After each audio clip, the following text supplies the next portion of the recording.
하나님의 말씀은 맛있습니다. 하나님의 말씀은 즐겁습니다. 하나님의 말씀은 생명과 행복을 줍니다. 500독 성경 통독 훈련 원장입니다. 여수 살리는 교회 임기환 목사가 하나님의 말씀을 봉독하고 전하는 시간입니다. 함께 하시면 기적이 일어납니다. 알람을 설정하시고 들으시면 좋겠습니다. 본 방송은 유튜브에서 성경 통독 임기환 검색하시고 구독하시면 계속되는 하나님의 말씀 업데이트를 통해서 은혜 받으실 수 있습니다. 오늘은 전도서 11장을 봉독하고 말씀을 전하겠습니다. 전도서 11장. 너는 네 떡을 물 위에 던져라. 여러 날 후에 도로 찾으리라. 7에게나 8에게 나누어 줄지어다. 무슨 재앙이 땅에 임할는지 내가 알지 못함이니라. 구름에 비가 가득하면 땅에 쏟아지며 나무가 나무로나 북으로나 쓰러지며 그 쓰러진 곳에 그냥 있으리라. 풍세를 살펴보는 자는 파종하지 못할 것이요 구름만 바라보는 자는 거두지 못하리라. 바람의 길이 어떠함과 아이벤 자의 태에서 뼈가 어떻게 자라는지를 내가 알지 못한 같이 만사를 성취하시는 하나님의 일을 내가 알지 못하느니라. 너는 아침에 씨를 뿌리고 저녁에도 손을 놓지 말라. 이것이 잘 될는지 저것이 잘 될는지 혹 둘이 다 잘 될는지 알지 못함이니라. 빛은 실로 아름다운 것이라. 눈으로 해를 보는 것이 즐거운 일이로다. 사람이 여러 해를 살면 항상 즐거워할지로다. 그러나 캄캄한 날들이 많으리니 그 날들을 생각할지로다. 다가올 일은 다 헛되도다. 청년이여 내 어린 때를 즐거워하며 내 청년의 날들을 마음에 기뻐하여 마음에 원하는 길들과 내 눈이 보는 대로 행하라. 그러나 하나님이 이 모든 일로 말미암아 너를 심판하실 줄 알라. 그런즉 근심이 내 마음에서 떠나게 하며 악이 내 몸에서 물러가게 하라. 어릴 때와 검은 머리의 시절이 다 헛되니라. 아멘. 전도서 11장입니다. 최선을 다하는 신앙의 자세에 대한 말씀을 하고 있습니다. 11장과 12장은 전도서의 결론 부분에 해당합니다. 본장은 그 시작입니다. 전도자가 지금까지 논의해온 인생에 대한 견해가 총괄적으로 요약되어 나타나고 있습니다.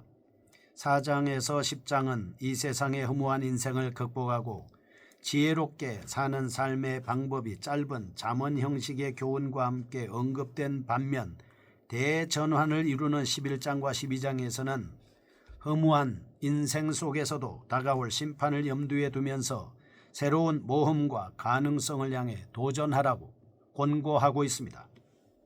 특히 11장에서 전도자는 거듭 반복해서 인간은 자기 인생의 의미를 정확히 알 수 없다는 것입니다. 인생의 길을 임의대로 변경할 수도 없다는 것입니다. 다만 매일의 생활을 마음껏 즐기면서 최선을 다해야 한다라고 촉구하고 있습니다. 그렇죠. 내일 일은 우리가 알지 못하기 때문에 오늘 내게 주어진 하루를 최선을 다해서 사는 것입니다.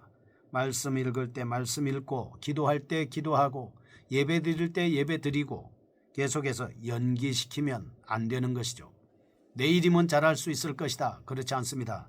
오늘의 최선을 다하면 되는 것입니다. 내일을 바라보는 믿음은 오늘 게으르게 만들 수도 있습니다. 1절에서 6절은 성공이 보장되지 않는다고 할지라도 최선을 다하도록 말씀하고 있습니다. 도전정신이 굉장히 중요하지 않겠습니까? 7절에서 10절 현재를 즐기며 미래를 대비하라고 권고하고 있습니다. 특별히 본장에는 비유적인 표현이 많이 언급되어 있습니다. 1절 자신의 뜻을 효과적으로 전달하기 위해 당시 고대 근동지방의 무역업의 풍습에 대한 말씀을 하고 있습니다. 2절은 자연의 현상입니다. 4절 6절은 농사법의 원리 등을 다양하게 사용하여 논지를 전개하고 있습니다. 또한 본장에는 다양한 문학적 형식이 등장합니다. 1절 2절 6절 명령문으로 되어 있습니다. 5절 2인칭을 사용해서 연설합니다. 8절은 만일 뭐뭐라면 이라는 형식의 가상구를 사용해서 말씀을 전하고 있습니다. 3절 4절 7절 잠언적 표현 양식입니다. 일반적 서술 등이 다양하게 혼재되어 기술되고 있습니다. 9절과 10절입니다. 하나님의 심판을 강조하고 있습니다. 이미 3장 17절 5장 8절에서 동일한 내용을 언급하는 바는 있습니다. 그러나 앞에서는 하나님의 심판을 기억하고 악을 행하지 말라는 소극적 측면에서 기술한 반면 여기서는 종말론적 소망을 가지고 적극적이고 온전한 삶을 준비하라라고 이렇게 우리에게 권면하고 있습니다. 16절에서 이러한 맥락에서 본장은 신앙인의 선행에 대해 특별히 강조하는 경향을 드러내주고 있습니다. 이상에서 우리는 다음과 같은 교훈을 배울 수 있겠습니다. 그것은 인간은 누구나 동일한 운명에 처해진다는 것입니다. 죽는 것이죠. 아프고 생로병사, 이거는 여기에서 해방될 수 있는 사람은 아무도 없습니다. 그러므로 헛된 세상적 부귀와 영화에 연연하지 말고 영원한 세계를 바라보면서 자신의 소유와 힘을 투자해야 할 것입니다. 땅에 심을 것이 아니라 하늘에 심어야 된다라고 하는 것이죠. 육신의 일도 중요하지만 영생의 일을 위해서 일하는 것이 중요한 것입니다. 에스겔 6장 10절, 하나님은 마지막에 선악간에 공정하게 심판하신다. 고린도후서 5장에도 그렇게 우리에게 말씀을 하고 있습니다. 심판날 잘했다라고 칭찬받고 인정받을 수 있는 삶이야말로 오늘 우리가 최선을 다하는 삶이 아닐까요? 하나님의 말씀을 통독하고 그 말씀을 실천하며 그 말씀을 함께 나누고 사는 삶이야말로 하나님이 기뻐하는 삶이 아닐까요? 우리는 그런 삶을 살고 나면 우리의 인생이 행복해질 수밖에 없는 것입니다. 1절에서 6절에 나오는 선행의 삶에 대한 권고의 말씀을 살펴보겠습니다. 우매자의 소행을 언급하면서 상대적으로 지혜의 삶의 중요성을 암시해 주었던 10장. 오늘 본장은 잠언적 교훈을 사용해서 직접적으로 근면하고 구제하는 생활을 권고하고 있습니다. 1절과 2절, 선한 일을 권고합니다. 너는 떡을 물 위에 던져라. 여러 날 후에 도로 찾으리라. 7에게나 8에게 나눠줄지어다. 무슨 재앙이 땅에 임할는지 내가 알지 못함이니라. 선한 사업을 하라고 우리에게 권면해 주고 있습니다. 2절과 3절입니다. 선한 일을 하는 이유를 제시해 주고 있습니다. 구름에 비가 가득하면 땅에 비가 쏟아지며 나무가 나무로나 북으로나 쓰러지며 그 쓰러진 곳에 그냥 있으리라. 그리고 재앙이 내게 언제 임할는지 2절에서 알지 못한다라고 말씀을 합니다. 그래서 오늘 우리는 선한 일을 해야 되는 것이죠. 4절에서 6절입니다. 최선을 다하는 삶을 촉구하고 있습니다. 원단락의 주도적 사상 살펴보겠습니다. 첫째, 1절에서 3절입니다. 남에게 베푸는 삶으로 전도자는 해상무역과 농사를 비유로 들면서 가능한 한 많은 사람들에게 도움을 베풀고 구제하도록 권고하고 있습니다. 작은 첫 번째 보겠습니다. 1절, 구제는 하나님의 보상을 보증하는 것입니다. 전도자는 하나님의 최종적인 상급을 기대하면서 꾸준히 봉사와 헌신을 지속하도록 권고하고 있습니다. 공의의 하나님께서는 정하신 때에 적절한 보응을 베푸실 겁니다. 잠언 19장 17절, 가난한 자를 불쌍히 여기는 것은 여호와께 구이는 것이니 그 선행을 갚아주시리라 말씀을 하고 있습니다. 가난한 자를 불쌍히 여기는 하나님 앞에 구워주는 것이다. 하나님께서 갚아주신다는 것이죠. 작은 두 번째입니다. 2절과 3절, 운명의 불확실성으로 사람은 미래에 임하게 될지도 모르는 재앙에 대비해야 합니다. 그를 위해서 많은 사람에게 자비와 관용을 베풀어야 합니다. 그러면 고난에 처하여 다른 사람의 도움이 필요할 때 되돌려 받을 수 있습니다. 누가복음에 나오는 불의한 청지기의 모습을 생각할 수밖에 없습니다. 둘째, 4절에서 6절입니다. 최선을 다하는 삶으로 전도자는 하나님의 섭리적 역사에 대해 완전히 이해할 수 없음에도 불구하고 주어진 일에 최선을 다해야 한다라고 말씀하고 있습니다. 4절, 어떤 사람들은 환경의 열악함을 핑계 삼아 불확실한 장래를 게으름을 합법화시키기도 합니다. 이에 대해 전도자는 예측할 수 없는 상황 속에서도 열심히 노력하는 자세를 견지해야 할 것을 촉구하고 있습니다. 갈라디아서 6장 9절, 선을 행하되 낙심하지 말지니 피곤하지 아니하면 때가 이름에 거두리라.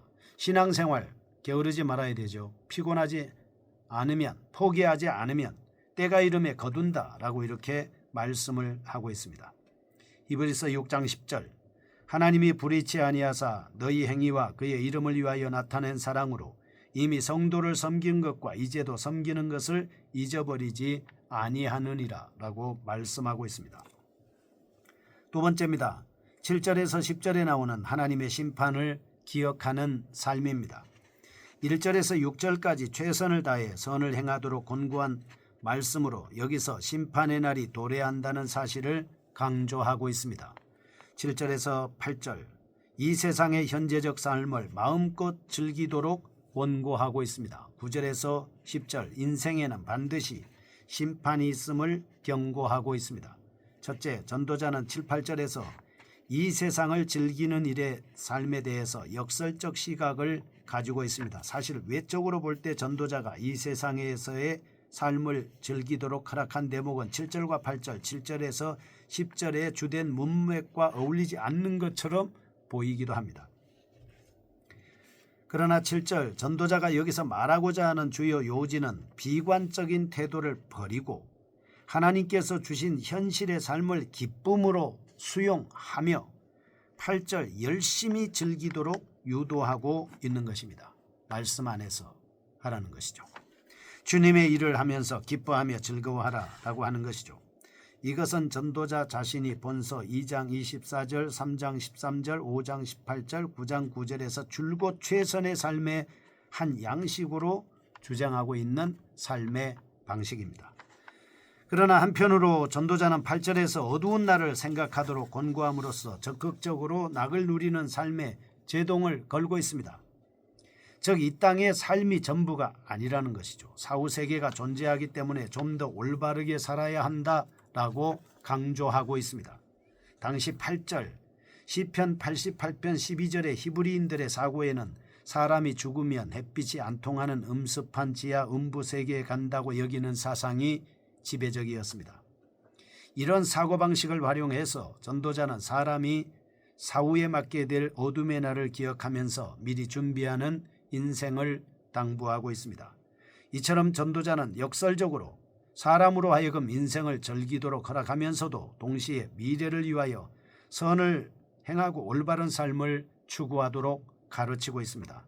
이러한 사상은 전도자가 본서의 최종 결론으로 제시하는 하나님 경외와 말씀에 대한 준수에 부합한다 하겠습니다. 전도자는 절제하지 못하고 방종을 일삼는 안일한 삶과 금욕주의적인 회의주의적인 삶을 모두 배격하고 어느 쪽에도 치우치지 않는 균형 잡힌 시각을 제시하려고 노력하고 있습니다. 9절과 10절 이런 전도자의 의도는 후반부에서 더욱 선명하게 부각되어 나타나고 있습니다. 9절과 10절 이러한 전도자의 의도를 살펴보겠습니다. 첫째, 하나님의 심판을 다시금 상기시키고 있습니다. 전도자는 7, 8절에서 미래를 준비하지 않고 낙을 누리는 삶에 대해 죽음 이후의 세계를 상기시키며 주의를 환기시키고 있습니다. 9절 좀 더 진전합니다. 하나님의 심판을 제시하며 하나님의 뜻에 합당한 절제된 삶을 촉구하고 있습니다. 이처럼 하나님께서 즐김의 방식과 내용에 대해 엄격하게 판단하신다는 사실은 영원한 삶의 토대가 되는 것입니다. 둘째입니다. 10절 인생의 허물을 다시 한번 언급합니다. 여기에서 전도자는 어릴 때와 청년의 때가 모두 허무하다고 선언함으로써 하나님의 뜻과 말씀에서 벗어난 인생은 아무리 즐거움을 만끽한다고 할지라도 결국 허무하고 쓸모없음을 밝히고 있습니다. 이런 사실을 통한 교훈입니다. 첫째, 고린도전서 15장 19절 우리는 보이는 이 세상이 전부가 아닙니다. 죽음 이후에 내세가 존재한다는 사실을 기억해야 합니다. 둘째, 고린도전서 15장 32절에서 34절 내세에 대한 소망이 지나친 나머지 현실 도피나 비관적인 자세를 가져서는 안 되는 것입니다. 셋째, 로마서 14장 10절에서 12절 고린도후서 5장 10절 성도들의 삶에 대해 선악간에 심판하신다는 사실을 유념해야 할 것입니다. 의롭게 살아야 합니다. 거룩하신 아버지 은행 심사를 조심하고 선하고 의롭게 사는 저희가 되게 하여 주옵소서. 예수님의 이름으로 기도합니다. 아멘. 여수 살리는 교회 임기환 목사였습니다. 지금 극동방송을 듣게 하세요. 기적이 일어납니다. 우리는 지금 생명을 전하고 있습니다.